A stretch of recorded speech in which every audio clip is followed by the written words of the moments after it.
안녕하세요. 오늘도 사연살롱을 찾아주셔서 감사합니다. 지난 주말 떡볶이 장사하며 쌍둥이 아이들과 허리띠 졸라매고 살아가는 저희 돈을 지난 10년간 다 뺏어가 놓고 미국으로 튀려던 아주버님을 공항에서 붙잡은 여자예요. 제가 너무 우악스럽게 느껴지신다고요? 결혼 후 10년간 오직 큰아들인 아주버님밖에 모르던 시아버지 때문에 갖은 고초를 겪던 저희 집 이야기를 들어보시면 제 심정이 이해가 가실 거예요. 그동안 조선시대 신문고라도 올려 임금님께 하소연하고 싶을 정도로 마음이 참 답답했어요. 융통성 없고 착하기만 한 효자 남편 때문에 제 속은 다 문드러졌죠. 시댁 내 악역은 다 제 차지였으니까요. 21살 어린 나이에 시집아 20대를 변씨 집안에 다 바쳤다고 해도 과언이 아니에요. 그 대가가 병든 시아버지 똥개저기 갈고 한 푼 두 푼 모은 돈은 기생충 같은 아주버님 소나기로 다 들어갔다는 사실이 비참하네요. 저는 친정 엄마 집안부터 대대로 흙수저 중에 흙수저로 살아온 사람이에요. 엄마는 어려운 가정 환경 탓에 20살이 되자마자 팔리듯 나이 많은 남자 집으로 시집갔다고 해요. 그 나이 많은 남자가 바로 제 아버지였죠. 등 때밀려 시집간 집엔 웬 아줌마가 딸내미 5을 데리고 떡하니 버티고 있었다네요. 알고 보니 처녀였던 저희 엄마는 아들이 없던 집안에 씨바지로 들어간 거였죠. 순진한 산골 소녀였던 저희 엄마는 뒤늦게 그 사실을 알고도 도망칠 줄도 모르고 숙명인가 보다 하고 그냥 살았다고 해요. 하지만 시댁에서 원하는 아들은커녕 임신 자체가 잘 되지 않았고 결혼한 지 4년 만에 딸인 절 낳자마자 시댁에서 바로 쫓겨났다고 합니다. 그 탓에 전 아버지 얼굴조차 모르고 엄마와 둘이 살아왔어요. 여자들이 똘똘 뭉쳐 정말 힘겹게 버텨왔죠. 하나뿐인 자식인 절 먹여 살리기 위해 엄마는 포장마차 노점에서 떡볶이 장사를 시작했어요. 겨우 입에 풀칠할 정도로 벌긴 했지만 티끌 모아 태산이라고 조금씩 모아 초등학교 앞 가게 한 칸을 빌려서 장사를 할 수 있었죠. 전 학교에서 반장도 도맡아 했고 공부도 곧잘 해서 당연히 대학에 진학할 거라고 생각했어요. 서울대까지는 아니어도 인서울대학엔 무난히 붙을 성적이었거든요. 그런데 대학 입시를 앞둔 어느 날 엄마가 일하시다가 심장 부정맥이 심해져 쓰러지셨어요. 전 엄마가 돌아가실지도 모른다는 공포감에 수능은 눈에 들어오지도 않았죠. 당장 엄마가 누워 계시니 병간호를 해야 했고 병원비와 생활비를 위해 제가 돈을 벌어야 했어요. 어찌저찌 고등학교 수업 일수를 채워 졸업은 했지만 대학은 몇 년 뒤로 미뤘어요. 엄마가 나아지시면 몇 년 뒤엔 반드시 대학에 가리라고 다짐했죠. 시간이 흘러 30대가 된 지금까지 대학 근처에도 못 가볼 줄은 꿈에도 몰랐습니다. 저희는 떡볶이 가게에 딸린 조그만 방 한 칸에서 살고 있었어요. 엄마는 퇴원하셨지만 아직 몸 상태가 온전치 않았기에 제가 떡볶이 가게를 운영하고 엄마는 주로 누워 계시게 했죠. 그때쯤 유독 우리 떡볶이 가게를 자주 찾던 근처 바지 공장에 청년이 있었어요. 처음엔 납품과 배달 일을 주로 하는 것 같더니 어느 날은 사무직으로 승진되었다고 입이 찢어지게 웃으며 당당히 걸어오더군요. 안녕하세요, 순애씨. 저 이제 사무직 됐어요. 더 이상 밖에서 청바지 박스 나르지 않아도 된다고요.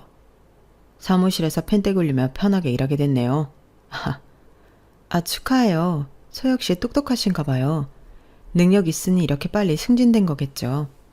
오늘은 승진 축하 선물로 순대랑 튀김 서비스로 드릴게요. 아니요, 제 돈 주고 사 먹어야죠. 조금이라도 순애씨한테 보탬이 되는 사람이 되고 싶네요. 혹시 저한테 축하 선물 주고 싶으시다면 데이트 기회 한번 주시는 건 어떨까요? 제가 풀코스로 다 쏠 테니. 데이트요? 엄마가 심장이 약하셔서 방에 누워 계셔서 가게 일도 제가 도맡아 해야 하고 당최 시간이 없을 것 같아서요. 그때 뒷방에서 조용히 듣고 계시던 엄마가 큰 소리로 말씀하셨어요.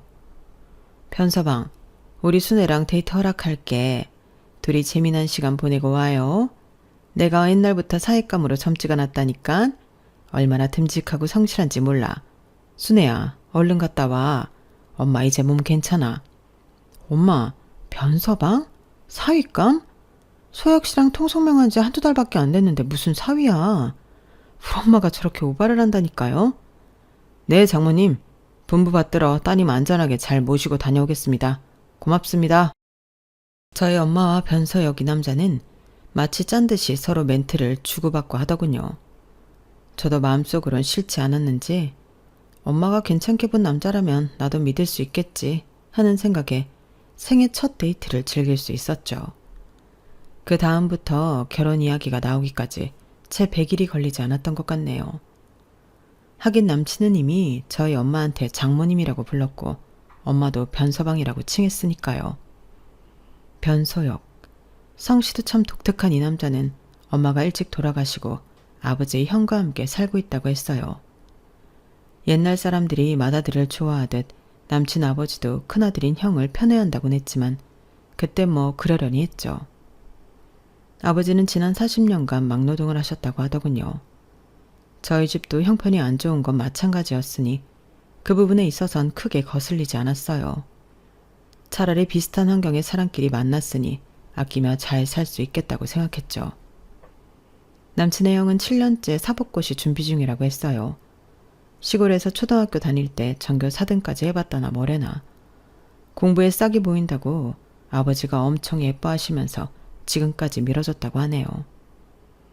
근데 나중에 알고 봤더니 그 시골 초등학교는 한 학년당 전교생이 10명인 곳이었어요. 전체 10명 중 4등을 했던 형 식구들은 천재라고 생각했던 거죠. 상견례 장소로 중국 요리가 코스로 나오는 식당을 예약하고는 엄마와 전 동대문 시장에 가서 처음으로 정장 한 벌씩을 샀어요. 그런데 상견례 전날 저녁 남친에게 전화가 오더군요. 아유, 미안해 순애야. 우리 형이 사법고시 준비 중인데 스트레스를 많이 받았던지 오늘 온팡 체해서 지금 약 먹고 손 따고 난리네. 아무래도 내일 상견례는 다른 날로 미뤄야 할 것 같아. 정말 미안해. 어머님께도 죄송하다고 전해드려. 어? 형이 체했다고 상견례를 미뤄? 거기 예약하기도 힘든 중국집인데 자기 집안에서 형이 얼마나 큰 존재이기에 체했다고 우리 중요한 일정까지 변경해야 해? 이건 결혼이 달린 문제라고. 자기한텐 정말 미안해. 우리 아버지는 형을 최고로 생각하셔. 마치 자기 분신처럼 여기는 존재이니 상견례 같은 중요한 가족 행사에 꼭 형을 데리고 나가야 한다고 생각하시나 봐. 뭔가 쎄한 기분이 들긴 했지만 저희 엄마한테 양해를 구하고 상견례 날짜를 뒤로 미뤘습니다.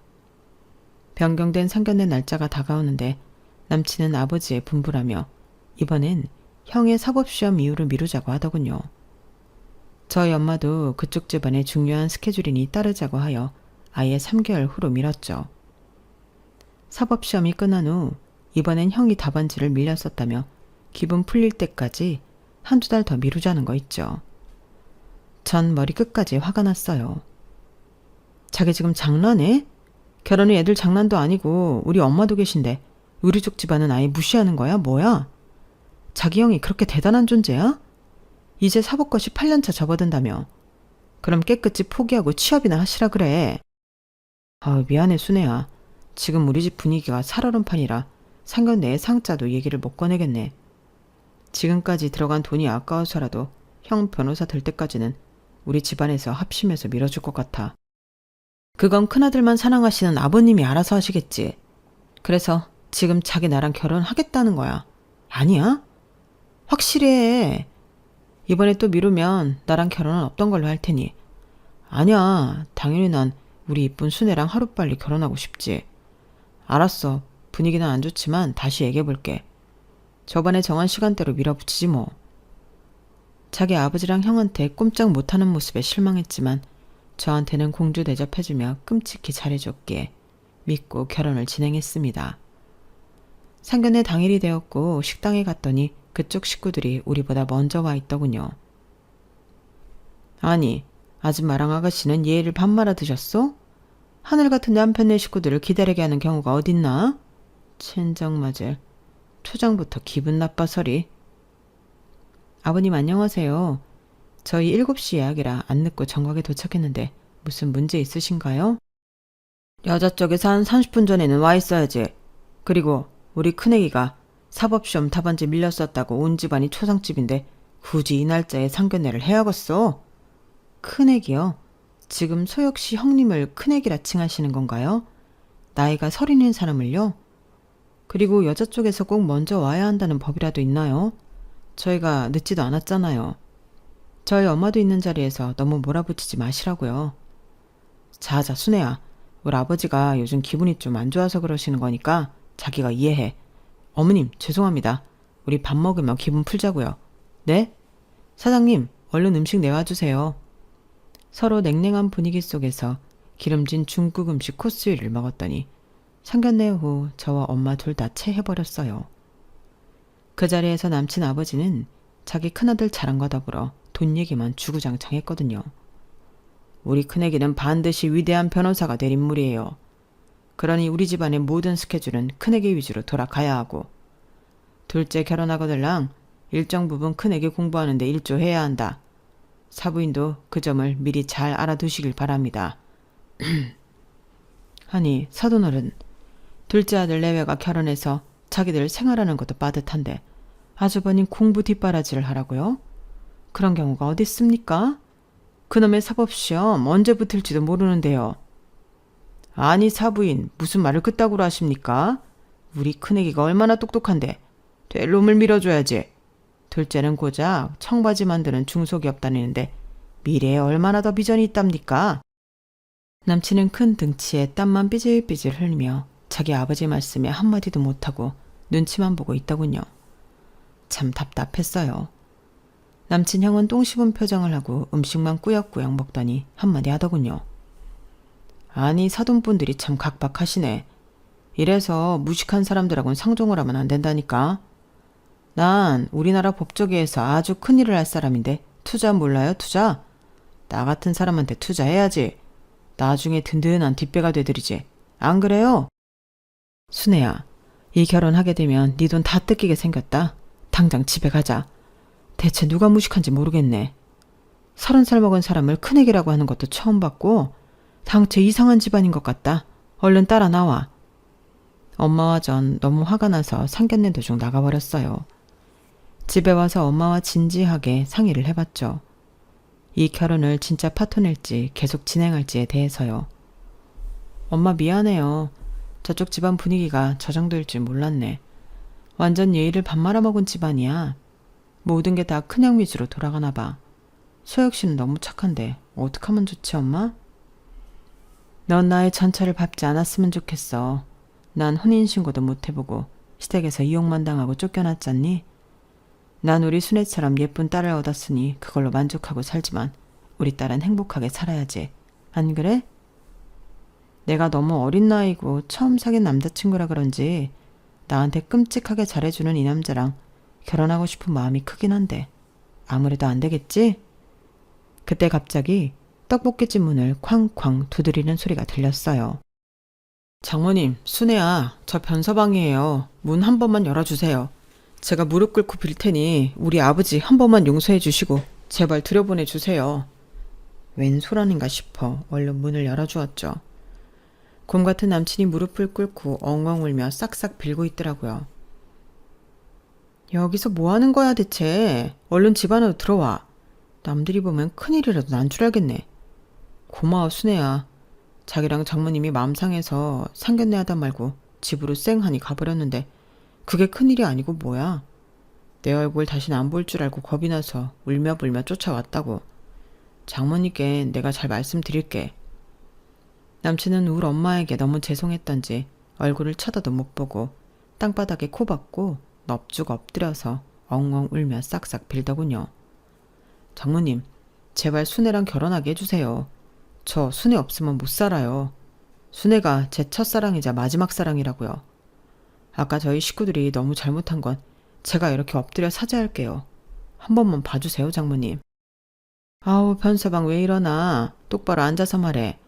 큰 등치에 힘들게 뭘 무릎까지 꿇고 두 손으로 빌고 있어. 우리 딸이 그 집으로 시집 가면 너무 힘들 것 같아서 그래. 변서방 착한 거야 내가 알지. 제가 중간 역할 잘할 테니 걱정 붙들어 매세요. 장모님, 남자로서 그까지 총알바지 제가 할게요. 우리 아버지랑 형도 그렇게까지 나쁜 사람은 아닌데 이번에 사법시험 망쳐서 기분들이 안 좋아서 그런 거예요. 죄송해요. 그 후에도 남친은 맨날 우리 떡볶이 가게에 와서 울고불고 저희 엄마와 저한테 매달린 끝에 결혼 승낙을 받아냈고 우린 결혼하게 되었습니다. 그런데 결혼식 당일에도 참 황당한 일의 연속이었어요. 신랑 측 축의금을 말도 없이 시아버지가 싹 다 챙겨간 거였어요. 아주버님 고시촌 원룸비 대야 한다는 이유였죠. 눈 뜨고 코 베인 느낌이었습니다. 그 후로도 결혼 10년간 시아버지와 아주버님이 우리 돈을 밥 먹듯이 빼가는 일은 계속되었습니다. 지금까지 제가 정신병 안 걸리고 멀쩡히 살아있는 게 참 용하네요. 결혼한 지 3, 4년쯤 되었을 때 임신이 되었어요. 이란성 쌍둥이였죠. 투룸에서 월세로 살고 있었는데 쌍둥이가 태어나서 잘할 생각을 하니 얼른 돈을 많이 모아서 방 3개짜리 24평 아파트로 이사 가야겠다는 목표가 더욱 확실해지더군요. 하지만 그나마 월급을 따박따박 받아오던 남편이 실직하는 일이 벌어졌어요. 청바지 공장이 망해버린 거죠. 사무직으로 옮겨 펜대 굴리며 일한다고 좋아한 지 몇 년 만에 이렇게 됐네요. 순애야, 나 자기랑 떡볶이 가게 같이 운영하면 안 될까? 시액주작 된 김에 이참에 힘을 합치지 뭐. 떡볶이 가게는 내가 주도적으로 하고 엄마도 간간히 도와주시는데 자기가 뭔 필요야. 꼭 사무직으로만 일할 생각 말고 나가서 배달 일을 하든가. 노점에서 붕어빵이라도 팔 생각을 해야지. 여기에 숟가락 하나 얹을 생각 그냥 하고 말이야. 아니 그게 말이야. 우리 곧 쌍둥이들도 태어나면 누군가는 아이를 봐야 하니까. 아무래도 자기가 집에서 아기들을 보고 내가 주도적으로 떡볶이 가게를 운영하는 게 낫지 않겠어? 장모님 몸도 편찮으시니까. 말이나 못하면 밉지는 않지. 그나마 200만 원대 벌어오던 자기 월급이 당장 없어졌으니 우리 수입이 반토막으로 줄었네. 진짜 큰일이야. 집 월세는 어떻게 충당하며 애기 용품은 어떻게 마련하나? 그러니까 내가 우리 떡볶이 사업을 겁나게 번창하게 만들어버릴 테니까 나만 믿어봐. 내가 요리를 얼마나 잘하며 손님들하고 친하기는 얼마나 좋아. 나중에 인터넷 판매도 해보고 이것저것 할 수 있는 거 다 해볼게. 나만 따라오란께. 에휴, 임신한 제배는 산처럼 불러오고 움직이기도 힘든 상태였고 친정엄마도 어지럽다고 거의 누워 계시는 일이 많았기에 남편 말에 오케이 했습니다. 다행히 남편은 장 보는 일부터 가게 뒷정리까지 모든 일에 성실히 임하더군요. 당장은 수입이 반토막 났기에 안 그래도 아껴 쓰던 돈을 거의 쓰지 않았어요. 곧 태어날 쌍둥이들 용품은 중고 무료 나눔으로 받아왔고 기저귀도 품질은 뒷전이고 제일 싼 제품으로 준비해놨죠. 온 가족이 똘똘 뭉쳐 허리띠를 꽉 졸라매던 시절이었어요. 명절날이 되어 시댁에 갔던 날이었습니다. 거의 10년 넘게 사법시험 준비만 하던 백수 아주버님은 강제로 로스쿨 준비로 전환하였다고 하더군요. 2017년에 사시가 폐지되었기에 어쩔 수 없는 선택이었죠. 시아버지는 그날도 돈 얘기를 슬그머니 꺼내더군요. 우리만 보면 그저 돈밖에 생각이 안 나나 봐요. 우리 큰애기가 인자 로스쿨 준비를 한다니 우리가 힘을 보태야 하지 않겠냐? 고시촌 원룸 비용이랑 새로 책 사야 한다니까 책 비용. 고시촌 식당 비용이랑 해서 한 달에 한 100씩만 협조해라. 그게 무슨 말씀이세요, 아버님? 힘을 보태냐뇨. 또 돈으로 협조하라는 건가요? 저희 가족만 보면 돈밖에 생각 안 드시나요? 왜 이렇게 저희 돈 못 뜯어내서 안달이세요? 제가 쌍둥이 출산 앞두고 있는 거 알면서 그러세요? 심지어 애들 아빠는 실직 상태라고요. 청바지 공장 망해서 인자 떡볶이 가게 같이 한다며. 그게 무슨 실직이냐. 둘째가 나름 열심히 일해서 돈 벌고 있구만. 초등학교 앞에서 니네 떡볶이 가게가 아주 인기 많다며. 돈을 쓸어 담겼구만. 무슨 말이냐? 한 가족인데 돈 좀 대주기 그리도 아깝냐? 맨날 심드렁한 표정으로 시아버지 뒤에서 듣고만 있던 아주버님이 말을 거들더군요. 아니 듣자 하니 내가 무슨 돈을 뜯어냈다고 그래요. 로스쿨 가서 변호사 시험 합격하면 다 갚을 테니 기쁜 마음으로 협조해 주세요. 기쁜 마음이요? 기가 차서 30이 넘도록 집에서 돈 받아서 쓰면서 창피하지도 않으세요? 알바하면서 공부하는 고시생들도 많다고요. 왜 아주버님은 없는 집 자식이면서 황제처럼 알바 한 번을 안 하시는 거예요?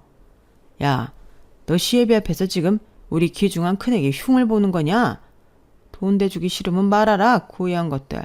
당장 여기서 나가라. 명절이고 뭐고 니네 면상 앞두고 재수없어서 밥도 안 넘어가겠다. 퇴! 아버님, 정말 너무하시네요.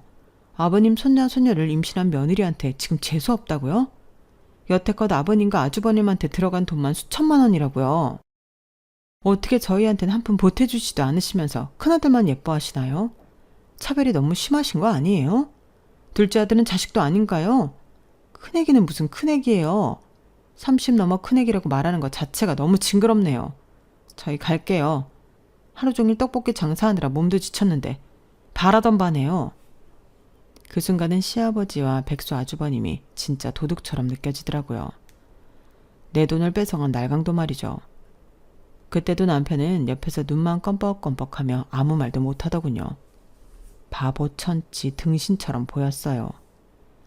명절 시댁 방문은 그렇게 안 좋게 끝났는데 며칠 후 시아버지한테서 전화가 왔어요. 시아버지 목소리는 매우 밝았죠. 며느리야, 고맙다. 쿨하게 협조할 거면서 뭘 그리 모진 소리를 하고 나갔냐? 우리 큰애기가 마음의 상처를 많이 받았다. 여튼 고맙다. 잘 쓸게. 에? 그게 무슨 말씀이세요, 아버님? 뭘 잘 쓰신다는 거죠? 저흰 돈 들인 적 없는데? 무슨 말이냐? 네가 줬다면서 둘째가 돈 붙여왔다. 매달은 못 주고 목돈으로 한꺼번에 주겠다며 1,800만 원이나 보내왔어. 아주 요긴하게 쓰겠구나. 우리 큰애기가 변호사 되면 이자까지 쳐서 다 갚을 테니 걱정 말아라. 1,800이요? 아버님, 지금 1,800이라고 하셨어요? 남편이 1,800 드렸다고요? 아버님, 나중에 다시 통화할게요. 끊을게요. 1,800만 원이라니. 청바지 공장이 망하면서 퇴직금을 전부 받지 못했지만 일부는 받았다더니 그 돈이었나 봅니다. 어떻게든 목돈 마련해서 쓰리룸 아파트로 이사가고 싶었는데 그 돈을 홀랑 백수 아주버님한테 다 주다녀. 눈앞이 캄캄해졌어요. 당장 남편한테 따져 물었죠. 당신, 나 지금 열받아서 이 떡볶이 가게도 폭발시켜버리고 싶어. 다 같이 망해보자고 어디. 순애야, 아기도 가졌는데 그렇게 험한 말씀은 안 되지. 우리 쌍둥이들 다 듣겠다. 대체 왜 그래? 1,800? 180도 아니고 1,800을 들었다는 거야? 그 기생충 같은 당신 형한테?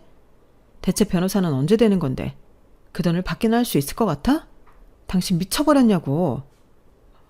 그거 웃을 줄 알았대? 아버지 기분 좋으시라고 당신이 쿨하게 승낙했다고 말씀드리긴 했지만 아버지가 낼름 전화하셨단 말이야? 자기야, 흥분 가라앉혀. 쓰러지겠다. 지금 나 쓰러지는 게 대수야? 당신은 형이랑 아버지가 그렇게 좋으면 그 집에 다시 기어 들어가. 이혼하고 당신 식구들이랑 잘 먹고 잘 살라고. 아니, 이혼이라니. 순애야, 우리가 어렵게 쌍둥이까지 가졌는데 아이들 무사히 출산해서 같이 잘 키워야지. 이혼이라니 무슨 소리야. 내가 천벌받을 짓을 했어. 정말 미안해. 무릎 꿇고 빌게. 결혼 승낙 받을 때도 무릎 꿇고 울고불고 난리를 치며 빌더니 또 그게 먹힐 것 같아? 내가 임신하고도 먹고 싶은 거 안 먹고 기름 냄새, 고추장 냄새 참아가며 하지 정맥류 생기도록 하루 종일 서 있으면서 장사하는 게 다 돈 벌려고 그러는 건데. 다 알지, 알아. 자기 고생하는 게 100번 1000번 알지. 미안해. 어떻게 하면 자기 기분이 풀릴까? 이혼 말은 입에도 담지 말아줘. 내 심장이 철렁한다. 자기랑 헤어지는 건 너무 무섭다고. 등치값도 못하는 이 등신아. 나랑 이혼하기 싫으면 1,800만 원 당장 가서 돌려받아. 계좌 가서 보여달라고. 내가 두 눈으로 확인해야겠어. 앞으로 통장은 싹 다 내가 관리할 거야. 알았어. 다시 가서 받아올게. 조금만 기다려줘. 기다리긴 뭘 기다려. 당장 가. 오늘 장사는 내가 다 할 테니 얼른 가서 우리 돈 가져와. 전 남편 엉덩이를 뻥 차버렸어요.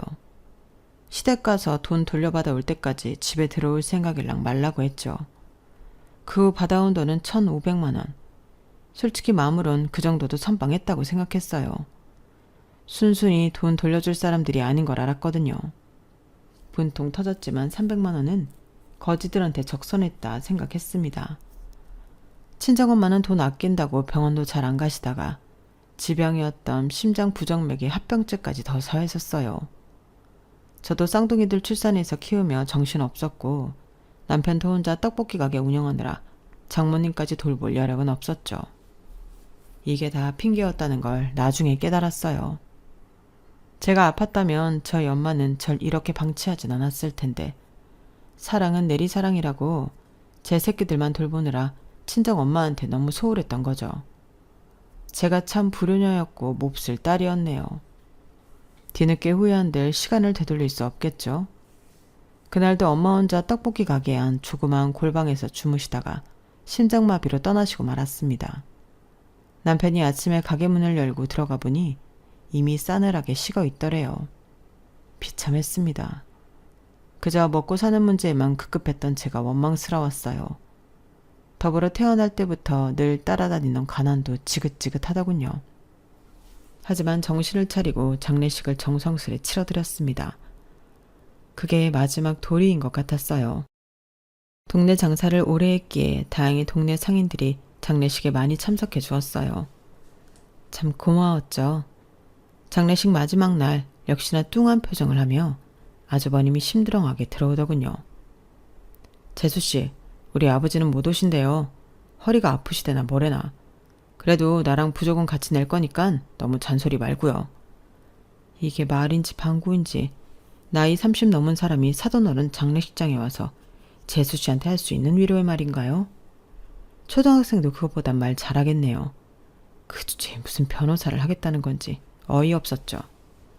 일단 시아버지한테 전화를 걸었어요. 사돈 장례식장에 왜 못 오신다는 건지 따지고 싶었거든요. 정말 예의가 아니라고 생각했어요. 아버님, 몸이 많이 안 좋으세요? 저희 친정엄마 돌아가셨는데 눈 하나 깜짝 안 하시고 들여다보지도 않으세요? 장례식장엔 당연히 와야 하는 거 아니신가요? 당연히 가야 하는 게 어딨냐 세상에. 내 사정이 안 되면 못 가는 거지. 나 지금 등산동호회에서 등산하고 여자 회원들하고 한잔하고 있으니 전화 끊어라. 네? 허리 아프시다고 장례식장에 못 오신다는 분이 등산 가서 여자들이랑 술 마신다고요? 아버님, 가족끼리 어떻게 이럴 수가 있나요? 진짜 말도 안 되네요. 내가 왜 이런 집안에 시집왔는지 후회된다고요. 누가 시집 오랬냐? 나도 듬직한 우리 둘째 부잣집 처자한테 시집 보내고 싶었다. 돈 한 푼 없어서 콩쿠물 떨어질 것도 없는 집안 장례식에 가서 뭐하냐? 끊어라. 나 지금 여자 꼬시느라 바쁘다. 바로 전화를 끊으시더군요. 눈물이 앞을 가렸습니다. 저런 미친 집안에 시집온 내가 병신이지. 이런 제 앞으로 부조금을 받던 저희 쪽 지인이 난감한 표정으로 이런 말을 전하더군요. 저 변기준 변소춘 이름으로 부조금을 5,000원씩 내서 두 사람이 합쳐 총 10,000원 냈는데 이거 잘못 낸 거 아니야? 에? 변기준 변소춘이라면 저희 시아버지와 아주버님 이름인데 다 큰 성인들이 5,000원씩 부조금을 내는 일도 있답니까? 세상에 이런 일이 나을 법한 인물들이었죠. 당장 장례식 식당에서 밥까지 리필하며 음식을 처먹고 계시는 아주버님한테 따져 물었어요. 아주버님, 부조금 아버님이랑 5,000원씩 내신 거 맞나요? 5만원짜리 내려다가 잘못 내신 거 아니에요? 맞는데? 왜, 뭐 잘못됐나요? 나 밥 먹고 있으니까 나중에 얘기합시다. 지금 밥이 문제예요? 여기 밥 처먹으러 왔어요? 알 만큼 많은 성인들이 부조금 5,000원 내는 게 말이 됩니까? 게다가 사돈 장례식에? 아, 또 돈 얘기입니까? 재수씨, 1,000원이면 어떻고 5,000원이면 어떻습니까? 여기까지 와준 게 고마운 거 아니오? 거참 예의를 밥 말아먹은 사람이네. 에이, 괜히 왔네. 그래, 말 잘했어. 당신 같은 사람 아주버님으로 두기 싫으니 장례식장에서 당장 나가버려요. 꼴 보기도 싫으니. 전 장례식장에서 우거우거 밥을 처먹고 계시는 아주버님을 내쫓아버렸습니다. 친정엄마 돌아가신 것도 슬픈데 장례식장에서 시댁 식구들 때문에 스트레스 받기도 싫었거든요. 1, 2년 후 아주버님이 서울대 로스쿨에 합격했다며 시아버지로부터 연락이 왔어요. 그동안 얄미웠던 감정에 있어서 몇 달간은 모른 척 하다가 석 달 후쯤 시댁에 찾아갔죠. 어서 오느라 며느라, 우리 큰애기가 무려 서울대 로스쿨에 합격해서 다니고 있단다. 이보다 더 큰 경사가 있을까? 내 생애 가장 기쁜 일이다. 풍악이라도 울리고 싶구나. 아버지, 뭘 그렇게까지 오버하세요? 그것보다 더 큰 경사를 식구들한테 오픈할게요. 얼마 전에 사귄 여자친구가 임신을 했다네요. 이제 아기 아빠가 된다고요. 심지어 강남 사는 잘 사는 여자예요. 강남 산다고? 역시 우리 큰애기는 팔자도 좋지. 그래, 당장 며느리 데리고 오너라. 결혼식부터 올리자꾸나. 벌써 결혼하신다고요? 나중에 변호사 시험에라도 붙거든 하시죠. 야, 며느리야. 너 지금 우리 큰애기 팔자를 질투하냐?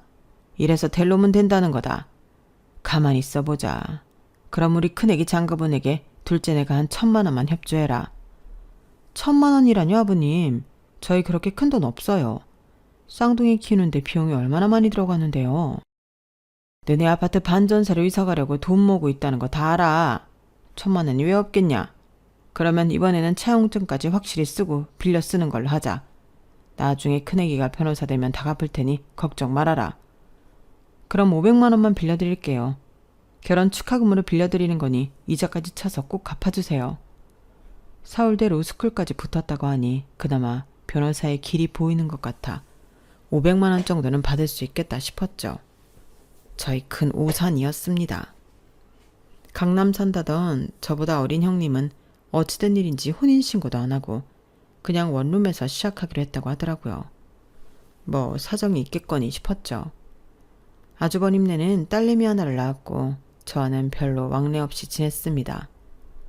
그러던 어느 날 아버님이 뇌졸중으로 쓰러지셨어요. 반신불수가 되셨고 정신까지 오락가락 하셨어요.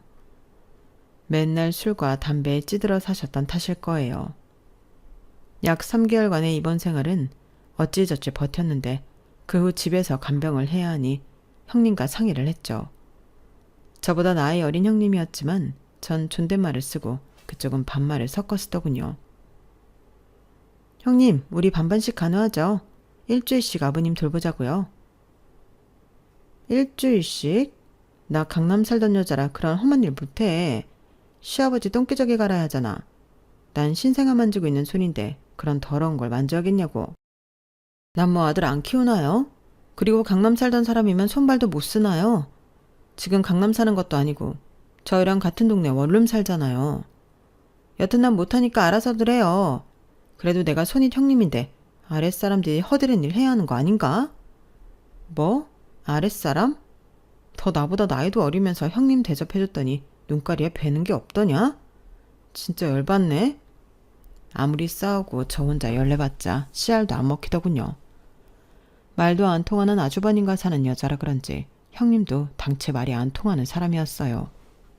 포기하고 그냥 남편과 제가 알아서 시아버지 간병도 모시고 다니며 병행했죠. 그날도 시아버지 모시고 남편과 아이들까지 데리고 병원에 꾸역꾸역 갔는데 저희 고등학교 동창을 만났어요. 미래야 진짜 반갑다. 병원엔 웬일이야? 어디 아파서 왔어? 거기 대기업은 계속 다니고 있고? 어머 순애야, 이게 몇 년 만이야. 여기 폐암 전문의가 내 남편이라 같이 밥 먹으려고 왔어. 난 대기업 다니다가 로스쿨 입학해서 다니고 있어. 이 나이에 다시 학생 됐지 뭐. 아 정말? 야 멋지다. 어디 로스쿨이야? 우리 아주버님 서울대 로스쿨 다니거든. 뭐? 나도 서울대 로스쿨이야. 재작년에 입학했지. 학부를 서울대 나와서 그런지 수월하게 합격한 것 같아. 이제 변호사 시험만 앞두고 있지 뭐. 진짜? 아주버님도 재작년에 입학했어. 너랑 동기겠네. 변소춘이라고 알아? 응? 변소춘? 이름 특이하네. 우리 한 학년에 150명 정도 다 알고 지내는데. 그런 이름 가진 사람 없어. 서울대 로스쿨 맞아? 당연히 맞지. 선배나 후배 중에도 변소춘이라는 사람 없어? 전혀 없어. 근데 말야 순애야. 이런 말 좀 그렇지만 변씨성을 가진 사람이 여기 주변 어슬렁거리면서 이 학교 다닌다며 사칭하다가 경찰에 걸린 적이 몇 번 있다고는 들었어. 당연히 너희 아주버님은 아니겠지만 내가 괜히 말했다 너한테. 뭐라고? 우리 아주버님 그러고도 남을 사람이긴 해. 어쩐지 이 인간 더럽게도 무식한 것 같다니 다 거짓부렁이었구만. 남편한테도 알려야겠어. 일단 고마움 이래야.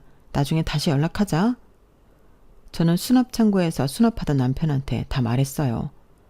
말씀드려봤자 제대로 인지도 못할 테지만 시아버지한테도 말씀드렸죠. 남편은 그럴 리가 없다며 화들짝 놀라더군요. 남편이 바로 형한테 전화를 걸어본다며 스피커폰으로 연락했습니다. 형, 지금 어디야? 기니 할 말이 있는데. 뭔데? 나 지금 미국으로 장기간 떠나려고. 와이프랑 애랑 공항 갈 참인데. 너 혹시 나한테 아버지 간병 맡기려고 전화한 거냐? 나랑 내 와이프는 아버지 똥수발 못 들어. 그런 건 네가 해. 갑자기 미국이라니 그게 무슨 말이야, 형? 우리한테 상의도 한마디 없이 가버린다고? 여기 서울대 로스쿨도 시시해서 말이야. 뉴욕 로스쿨 가볼까 하고 뉴욕으로 출발하는 중이야. 이따 3시 비행기 타고 가려고. 면세점 쇼핑도 좀 하고 그래야겠다. 올 와이프가 강남 출신이라 카드도 박박 긁고 호가한다 요즘. 이따 공항에서 만나 그럼. 일단 끊어봐. 한국에서의 일을 다 떠넘기고 갑자기 미국이라니. 지금껏 빌려가고 뺏어간 우리 돈은 사기꾼 놈이 우리 돈만 쏙 빼먹고 미국 유형으로 도망가려는 것 같았어요. 가족이 아니라 왼수였죠. 전 남편한테 애들을 맡기고 바로 공항으로 향했습니다. 그 년놈들을 잡아 족치고 싶었어요. 더불어 형님이란 여자한테 아주버님이 로스쿨생이 아니고 그냥 사기꾼이란 걸 밝히고 싶었죠. 셋이 뉴욕행 비행기 탑승구 쪽을 쥐잡듯이 뒤져 아주버님 일행을 찾아냈어요. 그놈 뒷덜미를 덥석 잡아버렸죠. 야, 이 사기꾼아. 뭐? 서울대 로스쿨? 지금껏 공부도 안 하고 백수로 지내면서 이젠 사기까지 쳐? 그 시간에 막노동을 했으면 떼돈을 벌었겠다 이놈아. 옆에 있던 형님 눈이 휘둥그레지더군요. 여보, 동서가 지금 무슨 말하는 거야? 당신 서울대 로스쿨 다니다가 뉴욕대 로스쿨로 전학 가려는 거 아니었어? 이보쇼. 정신 차리쇼 형님. 서울대 로스쿨 나왔다고 뉴욕대에서 그리 쉽게 전학을 받아줍니까? 무슨 초등학교 전학 갑니까? 이놈 순 사기꾼이에요. 내 돈 내놔 이놈아. 지금껏 뺏어간 내 피 같은 돈 내놔. 나보고 웬 사기꾼이래? 이 옆에 내가 미쳤나? 재수씨라고 대어해줬더니 선을 시계 넘네. 니까짓게 뉴욕 가서 뭘로 밥 벌어먹고 살려고 그러냐? 돈도 없는 기생충 같은 게 네 아버지 간병은 왜 우리한테 다 떠넘기냐고. 내 와이프가 강남 살던 여자고 부잣집 딸내미인데 왜 못 살아. 미국 뉴욕 가서 떵떵거리면서 살 거다. 이거 놓으라고. 쪽팔리게 진짜.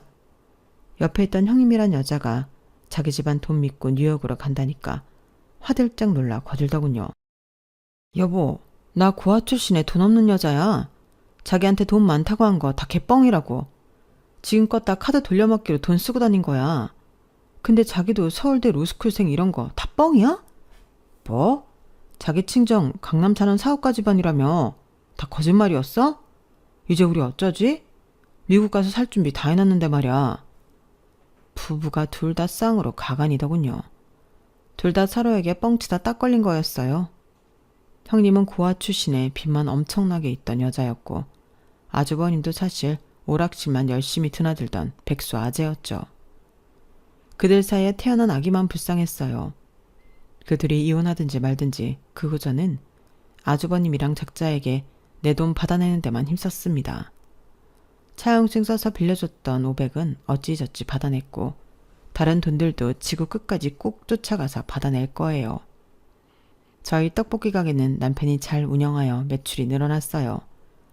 밀키트로 인터넷 판매도 시작하자 매출 규모는 수직 상승하더군요. 그 돈으로 시아버지는 요양병으로 보냈습니다. 집에서 보기에 한계가 있더라고요. 솔직히 뭐 얼마나 예쁜 사람이라고 집에서 수발 들고 싶겠어요. 요양병원으로 보내고 시아버지 얼굴 안 보니 살 것 같더라고요. 저희 가족은 방 3개짜리 24평 아파트로 이사갈 희망이 점점 보이네요. 그때까지 지금처럼 아끼며 성실히 살아야겠어요. 제 사연은 여기까지입니다. 여러분은 소중한 가족에게 이런 일 당하지 마시고 그저 행복하시길 바랍니다. 여러분, 사연 댓글에 응원과 현명한 조언 부탁드려요. 좋아요와 구독은 저에게 큰 힘이 됩니다. 오늘도 좋은 일 가득하세요.